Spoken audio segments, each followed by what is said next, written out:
What's up, y'all? It's your girl saying we are back for part 3 of the Vice debate of anti and pro-feminists. Just tripping. But let's get back into it. We shouldn't be desensitized to taking someone's life.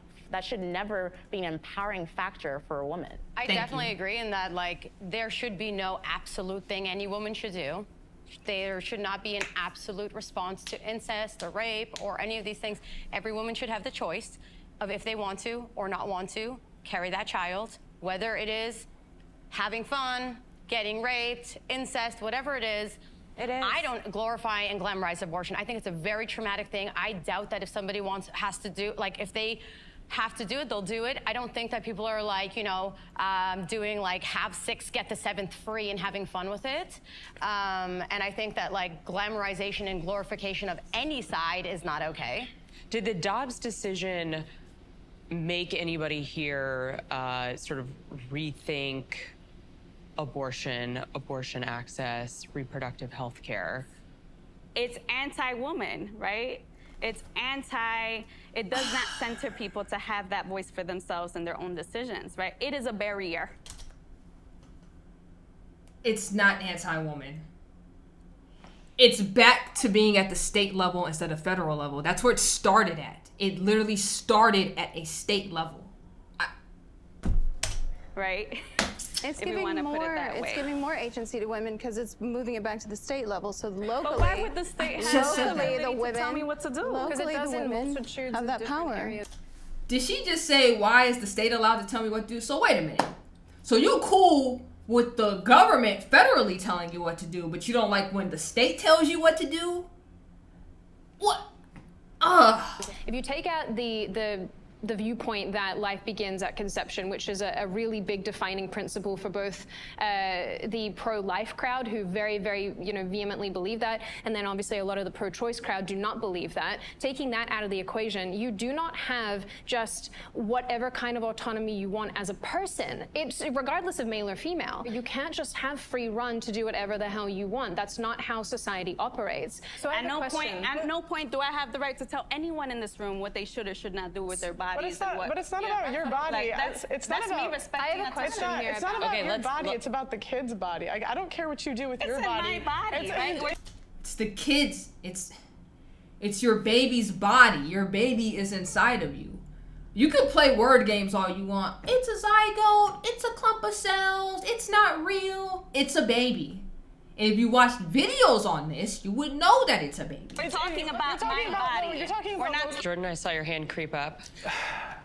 The Dobbs decision for me reinforced how important it is that we approach these issues from a cultural perspective, because it reinforces something that I have told many of my colleagues and peers in the past, which is that so long as you lack a cultural consensus, any issue can become a political football that can be decided by another election cycle. And so long as there is no strong consensus, I would expect this to be our reality going forward, these extremely vitriolic and aggressive conversations until there's another miraculous consensus that brought about Roe v. Wade. But what it more or less reinforced for me is that we're going to have more of these difficult conversations. I want to talk about transgender issues. Should trans women be included in feminist conversations? How about in women's spaces? No, next question. Yes, they're women.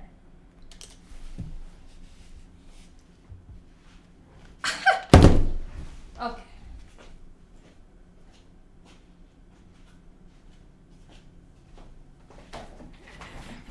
This chick really just said men or women. She literally just said that. And you know what's crazy? It's women like her, the one in the wheelchair. They're the whole reason men are deleting women's spaces at this point in time. They was the main ones. We need to be inclusive to everybody. Everybody should be allowed to play. Why can't these men who are women now play the same sports as us? Everybody should be allowed in. Now men are taking over women's spaces. And it's just like, it's okay. We're all women. And now they don't even want to use the term woman anymore. Why do you think Matt Walsh made that documentary, What is a Woman? Because they're really trying to erase what a woman is, which is sick. It's literally sick. They want to sit here, if you're pregnant, They want you to use the term, instead of a pregnant woman, a pregnant person. Just in case a trans man gets pregnant. And it's like, I'm sorry, that's still a woman. That woman just got pregnant. I don't care what she cosplaying as, right? That's a woman at the end of the day. Men don't have uteruses. They can't carry babies. They can't have periods. Just women like her are why it's all messed up for women right now. And why our spaces are so jacked up and it's divided. We are all divided because you have women like me that are like, hey, get these men up out of here and put them back in their own space. And you have women like her that are like, we're all women. No, we're not. What's the question? Pearl, trans women are women. No, they're not. So I want to come at this from the position of an athlete. Oh, Jesus. So How you gonna get mad? So I play semi-pro basketball, semi-pro volleyball. So when it comes to like athletic spaces, I don't think that trans women should be allowed into athletic spaces because I don't think it's a fair. I think as female athletes, we work so incredibly hard for the little opportunity there is in women's sports. Would this be a barrier? Like this, there's no barrier. There's less opportunity in some industries. That's what a barrier is. There's less. It's not. No. It's based on the market. Means. Okay. Hold on, guys. Okay. So again, we work very hard for the little opportunity there is in the space because we're not as entertaining as the men. Sorry, we're just not. And so it's like you're going to take the little opportunity that we're given. And the problem is like, we can't compete. We can't. Like I'm 6 foot. If I go up against a 6 foot guy and I play basketball with him, he's going to body me. Yeah, that's facts. That's facts. Why you think this is old, right? Because I'm about to use Brittany Griner as an example. Years ago, she was there's a clip of her and DeMarcus Cousins, and she was like, I'll beat you in one-on-one, and it was laughable because it's like, first off, you're not even that great in the WNBA. You're just tall, right? You can't even dunk for real. Like, you struggle to dunk. DeMarcus Cousins, everything he does is just natural. He's way bigger than her. If she ran into him, she would fall down. And that's not a knock on her. It's just facts, right? He even laughed it off. Then he was like, you dunk right now, we can run a game. She had prime opportunity, she missed 2 in a row, wide open. Nobody was even on her, right? Then she tried to pull up on him. He didn't even do much. He went like this and swatted her shot like it was nothing. They both tall and big. She's like one of the biggest women in the WNBA. She can't mess with him. Even Shaq in his old age, she couldn't take Shaq on. Because there's a whole difference between men and women. Like, let's stop acting like it's not. Like, and we all know this dude right here gonna be like, you tripping. I should be allowed to do whatever I want. You gonna say that because you're a man with something wrong with you mentally, but that's not what it is. Even if I go up against you, even if I have years more of training. And so it's like you're taking away the little opportunity that we're given and we all work so hard for, and you're just giving it back to biological guys. It's like this will be the end of women's sports. Yeah. Have you tried? Yeah, just like the dude that did UFC, but he identified as a woman. Man, he almost killed them girls. Like, it's not fair. It's not fair in the slightest. Confidence? Eli, hold on, Minnie. Sorry, Eli. confidence can't make me bench what a guy benches. I don't Confidence can't make me you guys 6'7". are so hostile. She's sharing her And confidence experience can't make in me a 6'7". specific No, she's field. sharing And I'd have to trans go. No, she's yeah. not. She's What? Did he say she's sharing trans misogyny? It's her literal experience as a female athlete. Stupid. I'm telling you, all the ones tripping right now, him, her, the one in the wheelchair, the one on the other side of Pearl, that Dominican woman, they're the reason why men not only dominate their spaces, but now they're dominating women's spaces and they're trying to erase what a woman is because of people like this. And it's sad. It's completely sad because, like she said, the little bit that we do have where it should just be like, okay, who's the best woman in women's sports? It is turning into this. There's a guy I follow, his name is Zuby. So he does music and interviews and all that.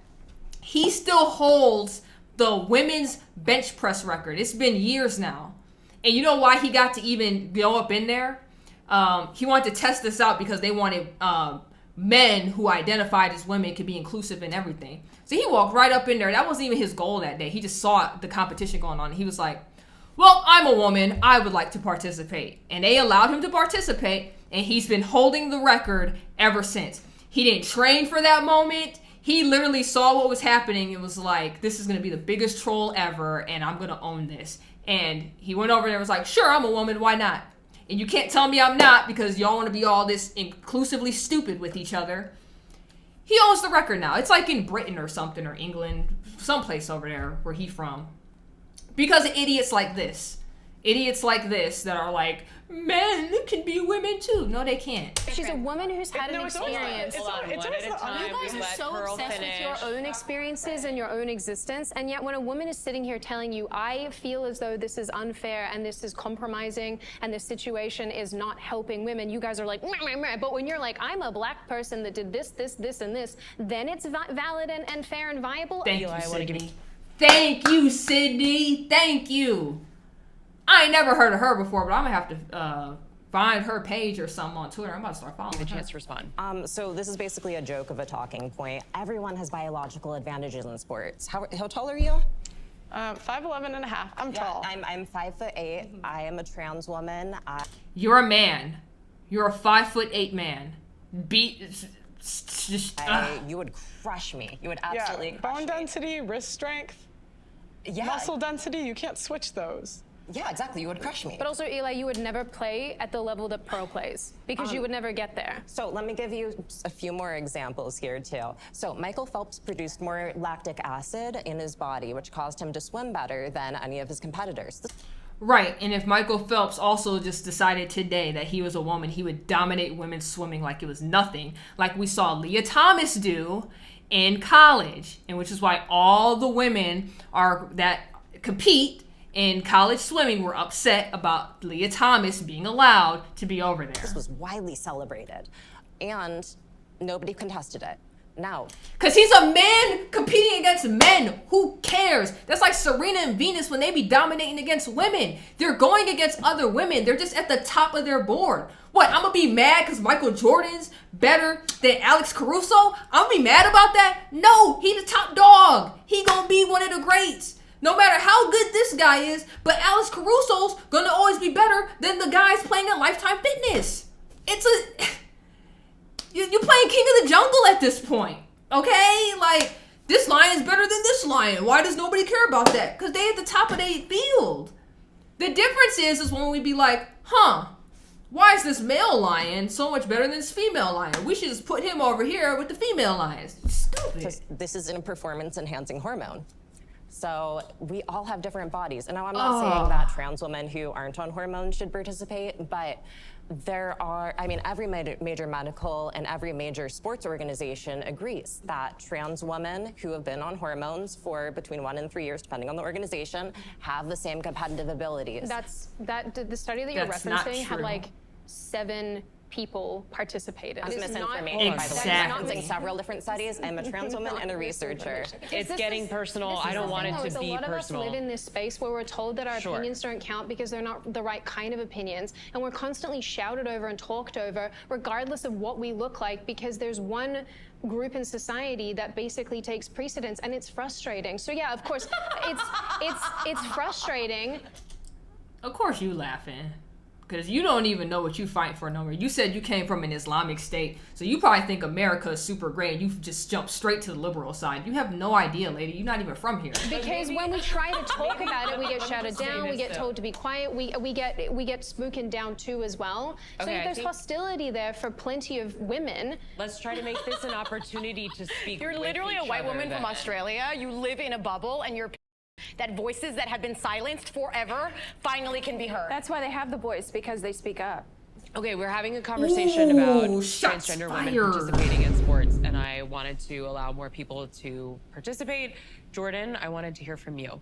So I am not a professional athlete. The closest thing I have ever done to anything athletic was I used to do competitive show choir when I was younger. And I don't feel really qualified to make carte blanche statements about whether or not trans women should compete in every kind of sport. And I understand that that is that's a hard pill to swallow. And for me, my first inclination is to approach everything through a lens of inclusivity. But at the same time, I also can't speak accurately to every kind of sport and the different things that go into it. So I really think in these instances, the decisions are best left up to the professional governing bodies that dictate these particular sports. I just feel like in places as an...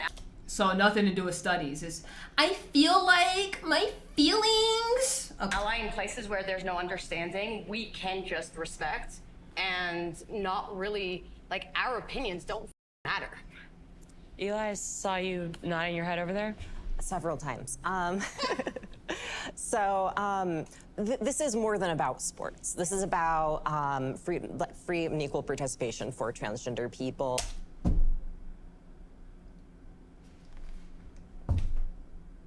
If you are a man, go play with the men. If you are a woman, go play with the women. It's that simple. I don't know why we're trying to muddy it up and make things more complicated than it is. Because if there wasn't any biological differences, then how come we don't hear about trans men dominating men's sports? Because that's women playing with men. Okay? If you sucked over here in the women's field of it, and you'd be like, okay, I play women basketball, I'm about to go play men's basketball now. You're going to be even worse in men's basketball. You're going to be trash. Because there is physical, biological differences. Okay? I don't care what you want to cosplay as or what you think you are in your mind. At the end of the day, if you're a woman, whatever sport you're into, play with the women. If you are a man, whatever sport you're into, play with the men. That's why these are these issues. That's why men, if they're trash in their sport, all of a sudden they like, well, I'm going to be a woman now. And now they're dominating in whatever field they went to play with women. It's not rocket science. It's not rocket science. In social life. And the right sees this as a socially acceptable way to begin to remove trans people from different engagements in our society. So it does just start with sports or bathrooms or locker rooms, something that they find is more acceptable. And then at this point, they started to move into education, getting trans teachers fired, banning trans books.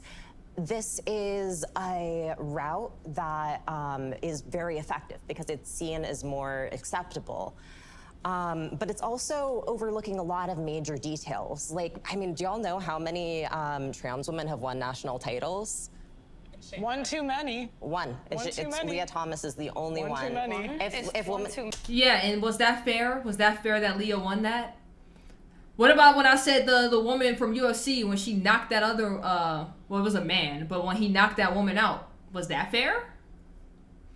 It's first off, Eli, why aren't you in jail? Like, I don't understand why you're here to begin with. You're a whole man, and then you send drugs to kids. You need to be locked up for real, for real. I don't even know why you up in here. Sports were actually going to end in some way.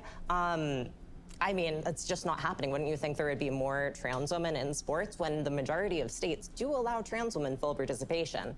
International titles, 0. No. Yeah, because internationally, they not messed up as America is. So they like, man, y'all better get out of here with this nonsense. They not as corrupted and destroyed as we are here in America. That's no global titles have ever been won by a trans woman. I want to move on to a different topic. I want to talk about MeToo and sort of this social movement that we've lived through, we're living through right now. What is the state of feminism sort of in this post-MeToo era? We're in post-MeToo? All right. Tell me. Sorry, I got distracted by the MeToo part. So I was like, we're in post-MeToo? Wow, like, no one's getting, like, sexually... Oh, you chose me? Oh, wow. I really don't have anything to say about this. I gotta think about my buzzwords, because, wow, I didn't realize we were out of MeToo. Yeah. anymore. We did it, guys. We solved the problem. We want that world. No, I think, obviously, the state of feminism is very much reflected right in this room. But Me Too, for me, right, in a particular context, means something for different people. It's a different experience for different people. In my culture and in my community, we're still working through that. There is no post-Me Too, right? We're still working through how do we have these tough conversations? How do we teach not just, you know, women, but everyone about consent?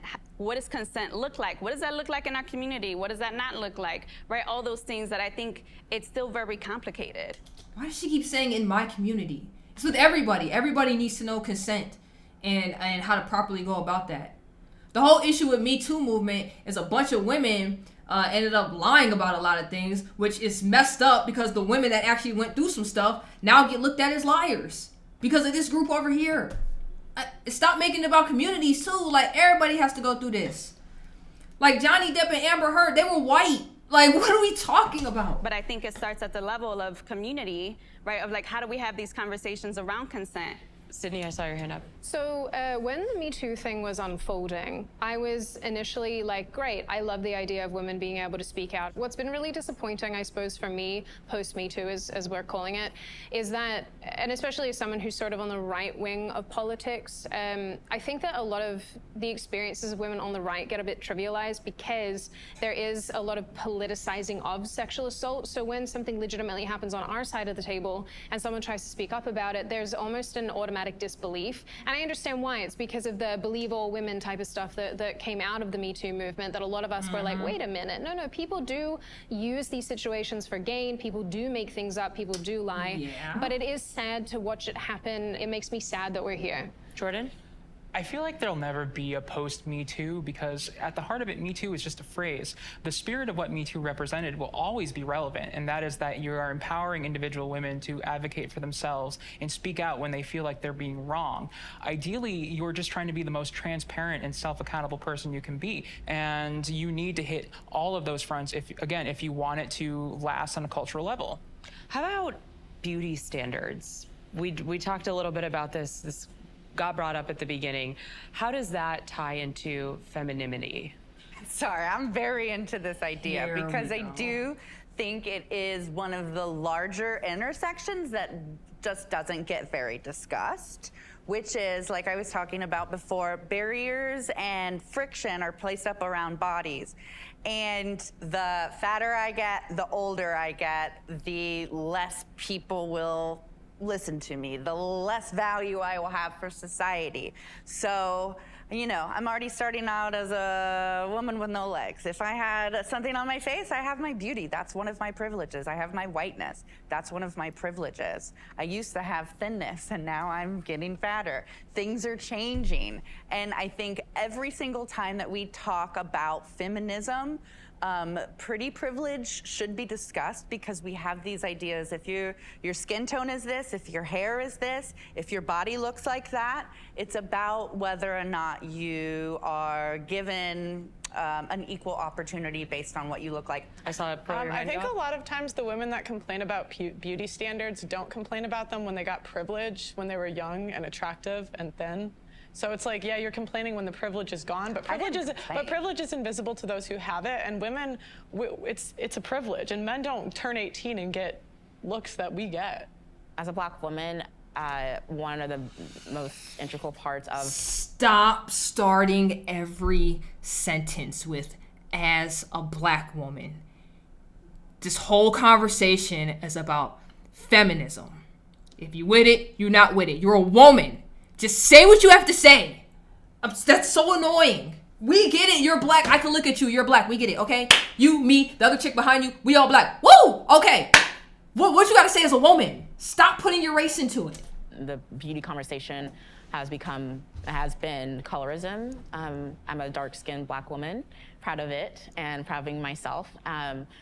For the most part, I did not... Why am I going to cry about this? Mm-hmm.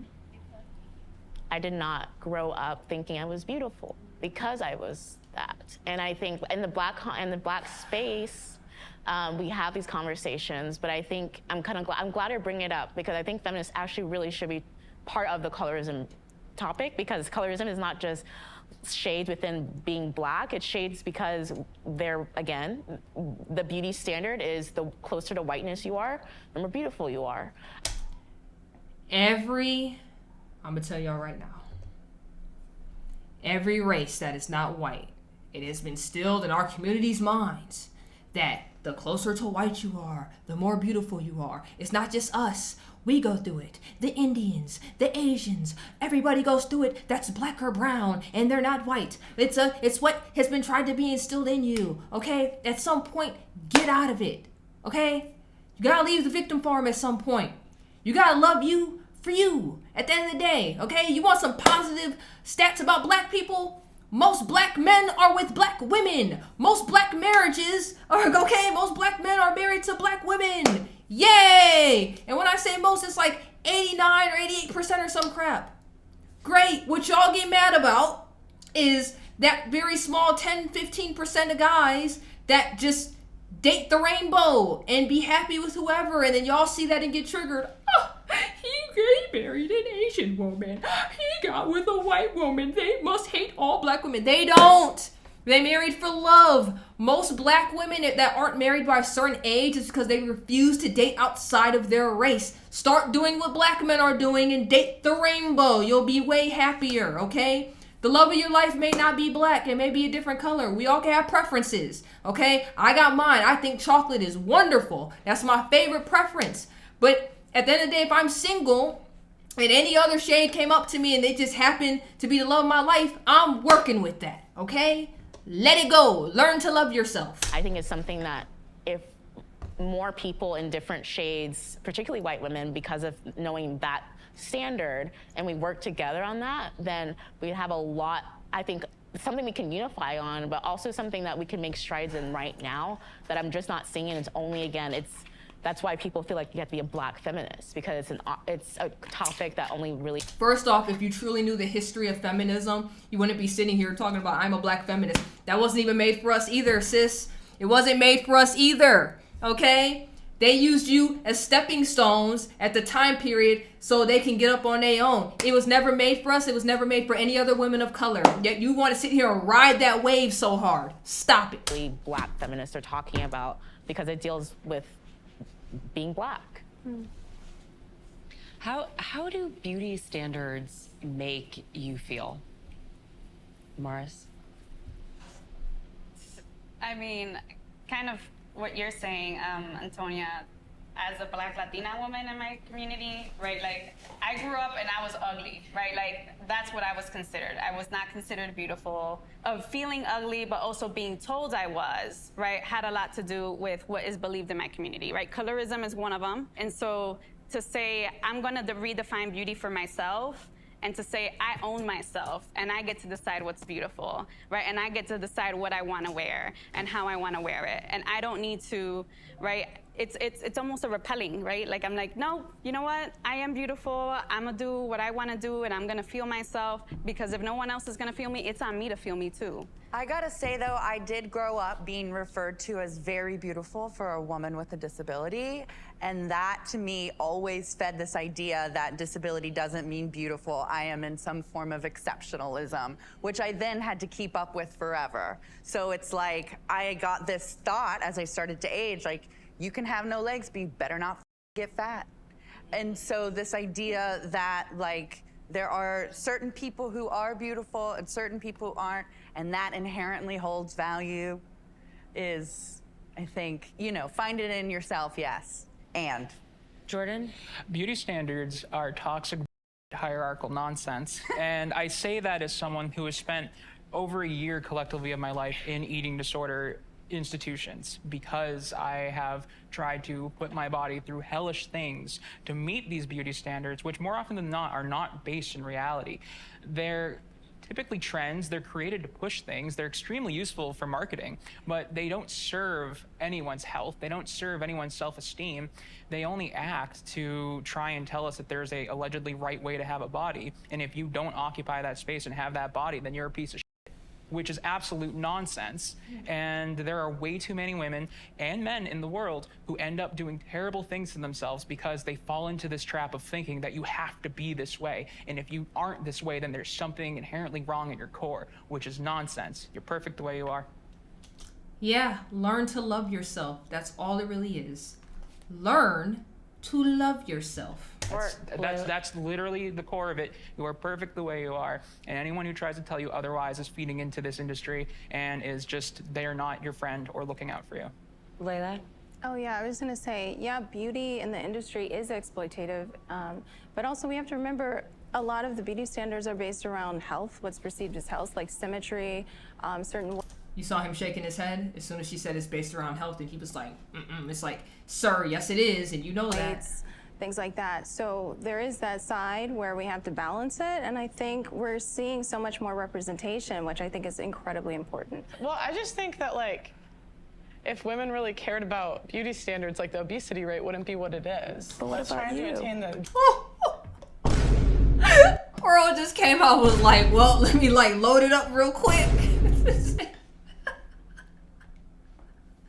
I just know when this was over with, probably like Sydney and the one girl in front of her probably was the only ones that was like, hey bro, you want to kick it sometimes after this? Everybody else is probably like, I hate this girl. Beauty standards. I mean, I just think like some people are more attractive, some people are less attractive, and that's just what it is. You know, you need to learn to love yourself. There's somebody out there for everybody. I promise you that. It literally is. Like, I'm not a supermodel, and I ended up finding somebody to be with, right? It's the same for everybody. Like, this just is what it is. Like I said, most women are mid. This whole thing of like, I'm a 10 and all my friends are 10. No, you're not, and no, they're not. You guys are probably mid, and that's fine. Like, most guys will still get with you. They'll still want to be with you. You can find somebody to be in a relationship with. When I rate myself 1 to 10, like, we're not rating. It's okay. That's what I mean. Like, I just think like some people are more attractive. So if you are overweight, you don't care about beauty standards. Well, she used to be overweight, and then she got her life together and lost it. Is that right? Like, the point is that the beauty standard is thin, right? Yeah. Your standard? Obesity comes from men and women. No, that's not her standard. That's the societal standard. But at the end of the day, like I said in that one video when somebody had left a question and they had mentioned they used to be obese up until they were 12, I was like, look, man, you ain't got to be as skinny as me, right? But you do need to be healthy. Because health, at the end of the day, that's something you need to take seriously because you want to be here for a long time, not a short time. So your health is all that matters. So if you're healthy and you find somebody that likes you for you, rock with it, okay? Yeah, you're right. That's true. But I'm saying if women really wanted to fit the beauty standard, they would be thin. I know, from my experience as well, is growing up again in a mostly white neighborhood but I was always comparing myself to literally other people who have a different body type, but I was considered other or to something because it didn't conform to that body type. When that same body type became popular with Kim Kardashian, the Kardashians, who are different, right, than me, let's just say, are different skin color, right? And there's a lot of animosity, in a lot of black communities of the fact that when it was on black skin, I feel like in our community, a lot of our parents just didn't teach us to love ourselves. I mean, mine did. My mama taught me how to love myself because she loved herself. But I really think all the trauma issues, y'all really just need to learn to love yourselves. This is sad. I thought I had to be this, and then I saw Kim Kardashian come up with a build-a-body, and now everybody wants this build-a-body, but it's naturally mine, and it's hard. And I'm black, and in white neighborhoods, and I'm just black, and as a black person. It was an issue, but when it was on Kim Kardashian and the Kardashians, it was $1 billion business. Yep. Our time together has almost come to an end. We sort of started talking about feminism, big picture. We're gonna try again. Is feminism dead? I think feminism is alive, and I'm thankful to be a participant and believer of it. I wish it was dead, but it's not. I would say, as far as the West goes, I think that feminism has been cannibalized by other movements like leftism, like transgenderism. So I think feminism is very much alive and well. I think it takes different forms depending on who you're talking to, and that's not necessarily a bad thing. And as I've defined in the beginning, for me, I use it as a lens. So I don't think I'll ever stop having it in my arsenal, if you will. It makes for a good vice panel. Okay, we're done. I appreciate everybody taking the time. I know this is, it got a little heated at times, but thank you all for coming. Thank you. Thanks for having us. Yeah. Thanks. Pearl was ready to bounce. She was the first one to get up. Are we actually really done? I love arguing. don't think I have that. You notice Pearl and Sydney went straight to each other. That was wild. I mean, drama. It was nerve-wracking. Some of the people on the panel were entirely subsumed in misinformation. Yeah, you need to be in jail. Sir, why aren't you in jail? You need to be locked up. Your drug smuggling ring to minors. Somebody lock him up, bro. Like, why are you just letting him run free? Lock him up. I think that we women need to stick together and figure out what a woman is. We were all... Look, that's why Matt watched the documentary. He was trying to figure it out. Couldn't nobody tell him. Loud, outspoken women. Some people are soft. Thank you, Pearl said it. She's like, some of y'all soft, some of y'all are soft. Be angry about it. It's okay to be angry about being oppressed. It was like surprising to get tone policed on camera by a white woman. I don't know why. What did she say? What did she say? Okay to be angry about being oppressed. It was like surprising to get tone policed on camera by a white woman. I don't know why Did she say to get policed on camera by a white woman? Like Pearl said, y'all soft. Thing has to become about me being a white person, as if that somehow circumvents my opinions on issues. The personal is political, the political is personal. We need to have more spaces where we have literal political ideologies of different backgrounds. Feminism is always and has been a hate group. Feminism isn't dead in America. I think feminism is doing its best. I'm ready for a glass of wine. You ain't even say much. Like, oh, you know, I got so caught up and like it was MeToo over. Like I just don't know what to say. Because that just was like, whoa, took a lot out of me. She didn't say nothing. She said nothing.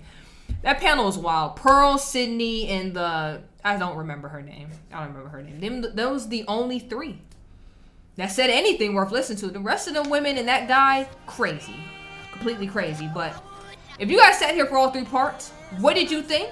You know, let me know in the comment section down below. You know, I interact with all the comments. That being said, make sure to like, comment, subscribe, hit that notification bell so you never miss when I drop a video. And until next time, you already know who it is. It's Sang.